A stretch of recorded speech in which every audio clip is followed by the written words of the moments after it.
नमस्कार, news capital express में आपका स्वागत है। रुक करते हैं खास खबर के साथ। राजधानी भोपाल में 3 दिन बाद पुलिस की गाड़ियों का चला पाना मुश्किल हो सकता है, क्योंकि भोपाल पुलिस इन दिनों संकट के दौर से गुजर रही है। भोपाल पुलिस को गाड़ियों में पेट्रोल डीजल भरवाने के लिए बजट का अभाव है। पेट्रोल डीजल के लिए महज 3 दिन का और बजट बचा है।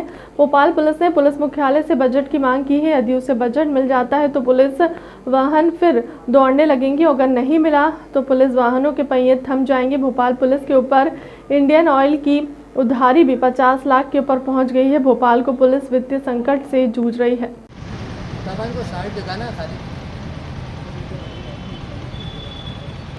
छोड़ दो ना, खाली वो भोपाल पुलिस के साथ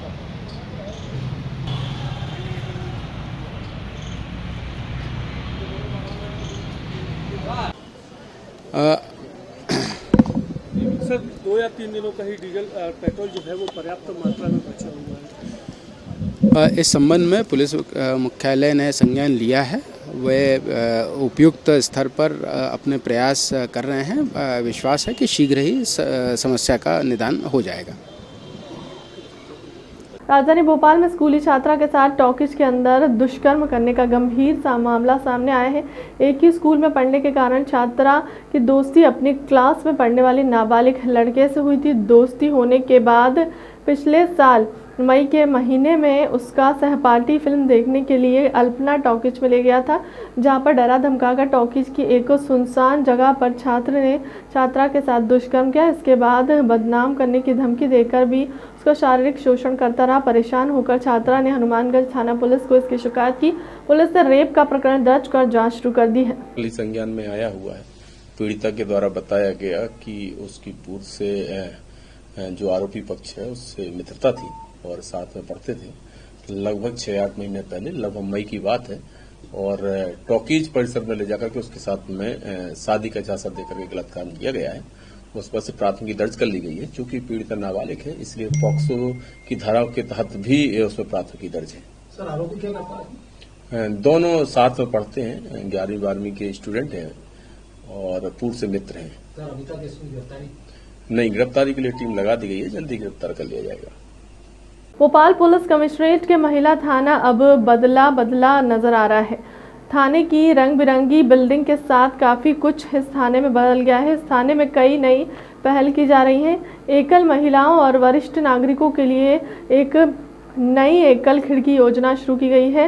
रिनोवेशन का उद्घाटन शुक्रवार को डीजीपी सुधीर सक्सेना ने किया। उन्होंने महिला थाने के स्टाफ को शुभकामनाएं भी दी। इस थाने में पहली मंजिल पर परामर्श रूम बनाए गए हैं। थाने में लोगों के आने पर उनकी बात को सुनने के लिए रिसेप्शन को हेल्प काउंटर शुरू किया गया है। इसके अलावा महिलाओं के स्तनपान की व्यवस्था और शिकायतकर्ता के साथ आने वाले बच्चों के खेलने का मैदान भी होगा।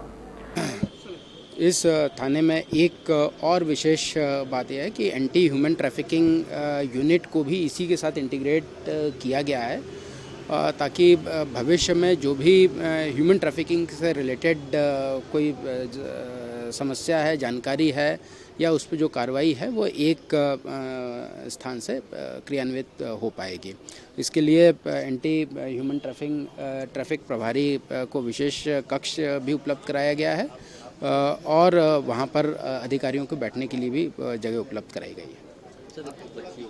क्या जबलपुर के हनुमान ताल थाने में उस वक्त हड़कंप की स्थिति बन गई जब आसिफ कादिर निवासी मक्का नगर को पुलिस के द्वारा किसी मामले में थाने लाया गया। वहीं हनुमान ताल थाना पुलिस की कार्यप्रणाली से परेशान स्थानीय नागरिकों ने पूर्व मंत्री लखन गनगोरिया के नेतृत्व में देर रात हनुमान ताल थाने का घेराव किया। वहीं जमकर पुलिस प्रशासन के खिलाफ नारेबाजी पूर्व मंत्री लखन गनगोरिया के नेतृत्व में की गई। वहीं पूर्व मंत्री लखन गनगोरिया ने हनुमान ताल थाना पुलिस पर आरोप लगाया कि पुलिस के द्वारा बेवजह लोगों को परेशान किया जा रहा है और क्षेत्र में लगातार पुलिस के संरक्षण में नशे का कारोबार फल फूल रहा है।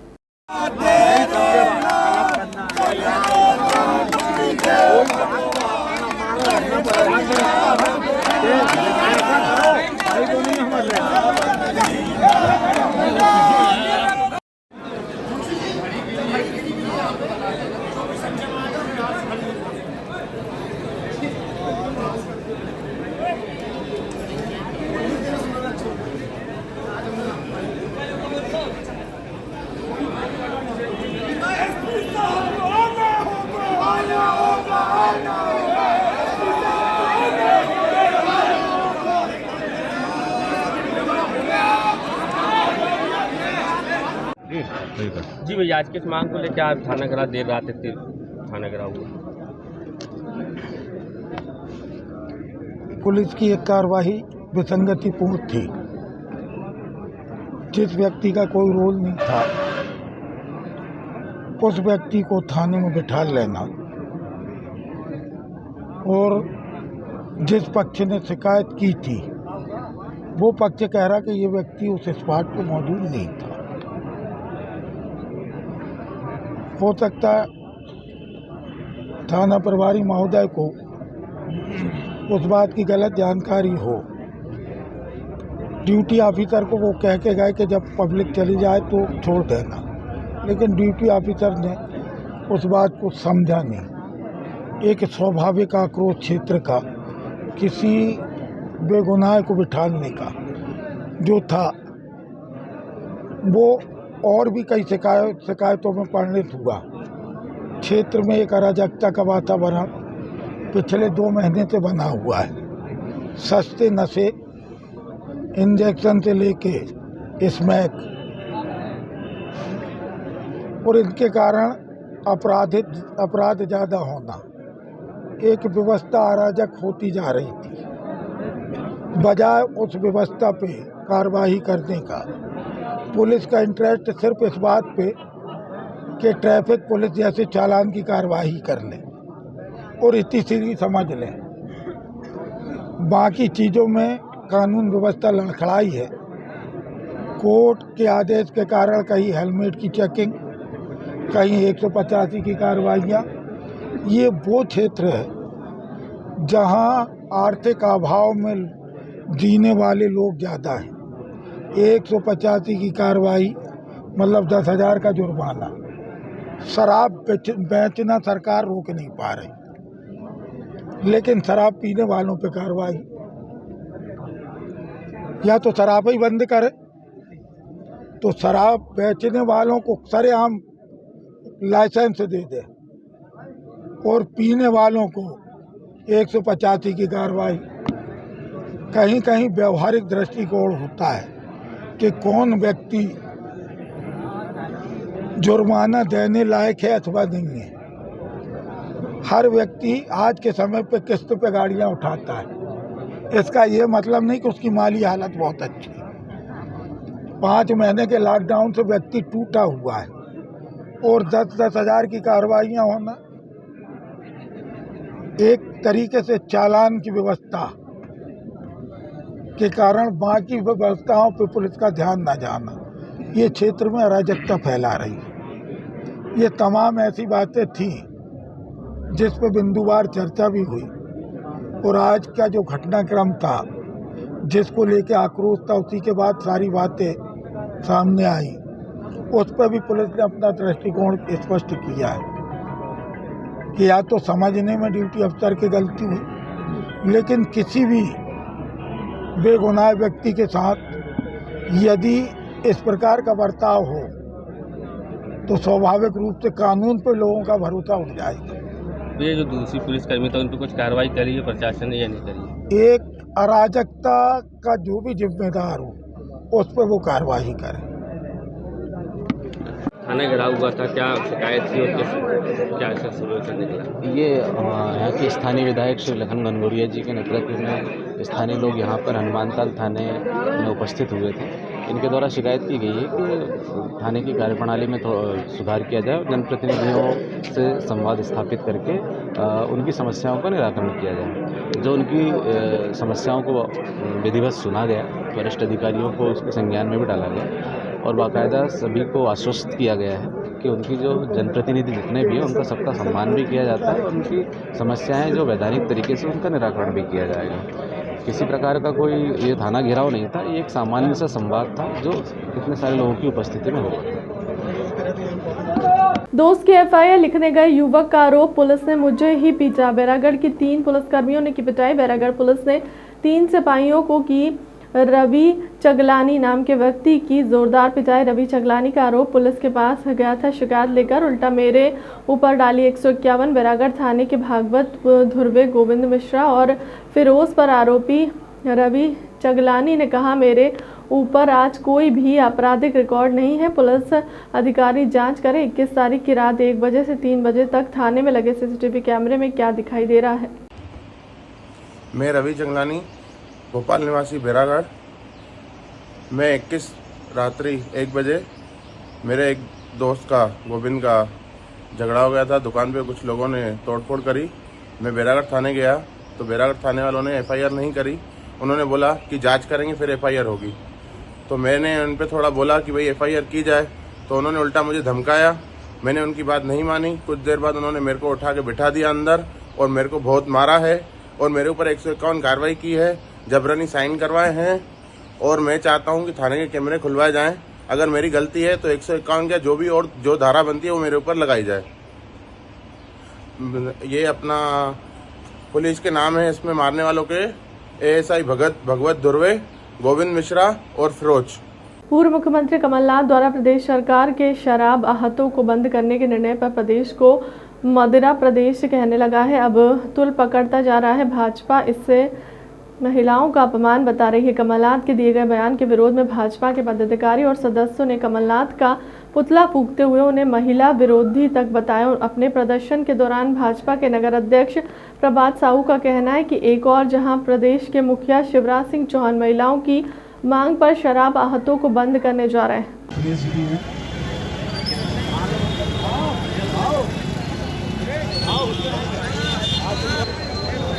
अब मैं युवा मोर्चा के कमलनाथ मुर्दाबाद, BD शर्मा जिंदाबाद, कमलनाथ मुर्दाबाद, दोनों हाथ उठा के जरा ताली बजा के कमलनाथ मुर्दाबाद, शिवराज सिंह चौहान जिंदाबाद, जिंदाबाद।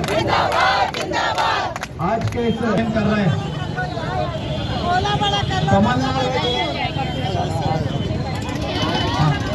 बंद कर दी थी, मध्य प्रदेश के लोगों का शोषण कर रहे थे और कमल प्रदेश मदिरा प्रदेश है बारे में कहा जाता था कि पूरा मध्य प्रदेश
अरे महिलाएं गणी आगे चले आओ, छोटे से हो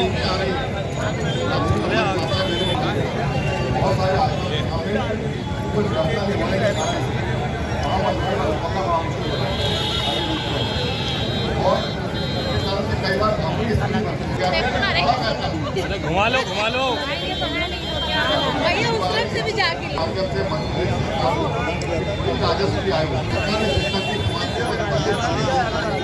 आज भारतीय जनता पार्टी प्रदेश नेतृत्व के आह्वान पर जबलपुर जिले में अध्यक्ष प्रभात साहू जी के नेतृत्व में कमलनाथ जी का पुतला दहन किया गया।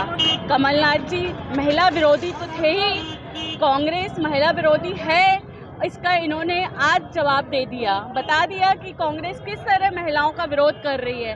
एक तरफ प्रदेश के मुख्यमंत्री अहाते बंद कर रहे हैं बहनों के लिए कि हमारी बहनें सुरक्षित रहें, सड़क पर सुरक्षित निकल सके। तो आज कमलनाथ जी कह रहे हैं कि शराब मध्य प्रदेश में सस्ती हो गई है और राशन महंगा हो गया है, जबकि राशन भरपूर गरीबी रेखा के कार्ड वालों को मिल रहा है। माननीय कमलनाथ जी का हम लोग भरपूर विरोध करते हैं इस महिला विरोधी काम के लिए। और उन्होंने आज प्रदेश को शराबी प्रदेश तक कह डाला कि शराब से यहाँ पे शराब ज़्यादा है और अनाज कम है। इसका हम महिला मोर्चे की बहनें और भारतीय जनता पार्टी पुरजोर विरोध करता है। और कमलनाथ जी का आज हम लोग ने पुतला दहन करके एक सांकेतिक उनको बताया है कि अगर कमलनाथ इस तरह की टिप्पणी करते रहेंगे तो और भी आगे विरोध होगा। लवलीन आनंद, पार्षद, उप सभापति, नगर निगम।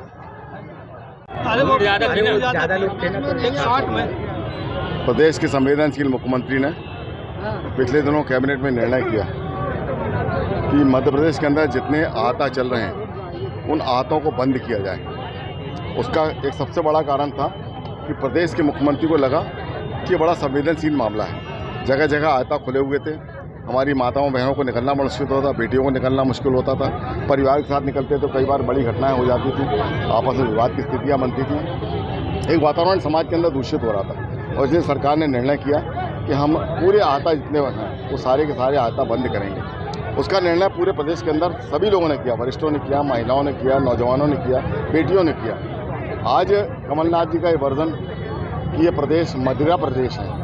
एक प्रकार से आप इस मध्य प्रदेश के अंदर रहने वाले प्रत्येक नागरिक का अपमान कर रहे हैं, उनको मदिरा से आप संबोधित कर रहे हैं, संशोधित कर रहे हैं। ये आपका आचरण है क्या? ये एक प्रकार से अपमान नहीं है महिलाओं का, ये एक प्रकार से उन बुजुर्गों का अपमान नहीं है कि जिनको आप क्या कह रहे हो कि मदिरा प्रदेश है, मतलब मदिरा प्रदेश में रहने वाला प्रत्येक नागरिक शराब मद्यपान करता है। ये उनकी सोच का दिवालियापन है। और इसलिए आज हमने प्रतीकात्मक रूप से उनका पुतला जलाया और उनको ये भी चेतावनी देना चाहते हैं कि समाज के अंदर विसंगतियाँ पैदा नहीं करें, विषमताएं पैदा नहीं करें, वातावरण समाज का गंदा नहीं करें। प्रदेश के मुख्यमंत्री लगातार काम कर रहे हैं, उनका साथ दें, विकास में साथ दें। आने वाले समय में जनता इसका आपको निर्णय देगी। भारतीय जनता पार्टी के नेताओं ने सिर पर सत्य का नशा किस कदर हावी है, इसकी बानगी गड़ा थाना अंतर्गत त्रिपुरी चौक में उस समय सामने देखने को मिला जब हाईकोर्ट के आदेश के बाद आरटीओ विभाग ऑटो की धमा चौकड़ी पर सख्ती से कार्रवाई कर रहा था। इस दौरान यातायात अधिकारी द्वारा वह ऑटो जिनके पास परमिट और कागजात मौजूद नहीं थे उन्हें भी जब्त किया गया। इस दौरान उन्होंने वीरेंद्रपुरी वार्ड के पार्षद राहुल साहू के किसी हास ऑटो भी जब्त कर लिया है, जिसकी जानकारी लगने पर भाजपा पार्षद राहुल साहू मौके पर पहुंचा और आरटीओ अधिकारी राजेंद्र साहू से जमकर गाली गलौज करते हुए अभद्र भाषा का प्रयोग करने लगा। जी भैया, क्या घटनाक्रम हो गया कार्रवाई में? माननीय उच्च न्यायालय जबलपुर के आदेश अनुसार लगभग पिछले 3-4 दिनों से हमारी ऑटो जांच कार्रवाई चल रही है। इसी दरमियान मैं ऑटो जांच के लिए अपने आरटीओ परिवहन कार्यालय जबलपुर के स्टाफ को लेकर गढ़ा थाना क्षेत्र में गया। इस दौरान लगभग दोपहर के 12 बजे मैंने वहाँ 3 ऑटो जो जिनके दस्तावेज मौके पर नहीं थे उन्हें संबंधित थाना गढ़ा थाना में बंद किया हूँ।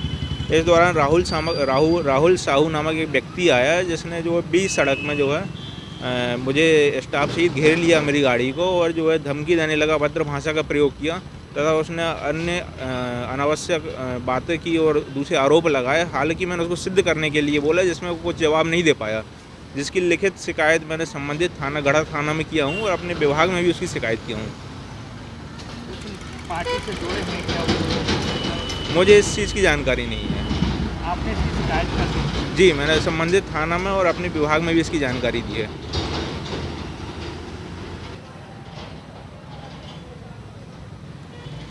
गढ़ा क्षेत्र में एक शादी समारोह में अपनी मां के साथ गए युवक पर 4 युवकों ने पुरानी रंजिश के चलते मारपीट करते हुए चाकू मारकर युवक को बुरी तरह घायल कर दिया। आरोपी वारदात को अंजाम देने के बाद वहां से फरार हो गए। पूरे मामले की जानकारी देते हुए गढ़ा निवासी मोनू चौधरी ने बताया कि उनका भाई कल धनवंतरी नगर क्षेत्र में अपनी मां को लेकर एक विवाह समारोह में शामिल होने गया था। इसी बीच उसने रंजिश रखने वाले हिमांशु, रजक, दिलीप चौधरी, सौरभ चौधरी और मुक्का चौधरी ने उसे देख लिया, जिसके बाद आरोपी विवाह स्थल पर हथियार लेकर पहुंचे और युवक को पकड़कर उसके साथ जमकर मारपीट करनी शुरू कर दी। सौरभ, बाबा और मुक्का 4 जने मारे? हाँ। वो तुम अकेले रहे? हाँ, तो तुम भी 2 जने रहे? नहीं, मैं अकेला था, मैं और मम्मी थे। अच्छा, किस बात पे से विवाद हुआ थे? कुछ भी नहीं हुआ, मैं मम्मी के साथ शादी में गया। कौन है और क्या घटना हुई है? घटना अपने हम लोग शादी में गए थे धनवंतरी पे, मामा के घर, मामा की सिस्टर की शादी थी, उसमें गए रहे। तो मेरा भाई अकेला गया था मम्मी को लेके शादी में। तो हिमांशु रजक था, ठीक है, और दिलीप चौधरी और सौरभ चौधरी और मुक्का चौधरी था। फिर उन लोगों ने चाकू चलाए। किस बात को लेकर? पहले का विवाद था हम लोग का, गाली गुप्तार हुई थी पहले, उसके विवाद। ये पूरी घटना कहाँ की है, किस जगह पे ये शादी हो गई थी? ये अपना धनवंतरी नगर, दुर्गा नगर के पास, परसवारा। अभी क्या स्थिति है? जो घायल है क्या नाम है? सोनू चौधरी। क्या अभी क्या स्थिति है उसकी, क्या बोल रहे हैं? अभी थोड़ा गंभीर है। ब्लड ज़्यादा निकल रहा है उसका। आपका नाम? मेरा नाम मोनू चौधरी है। अब तक की खबर में इतना ही। बने रहे हमारे चैनल के साथ। नमस्कार।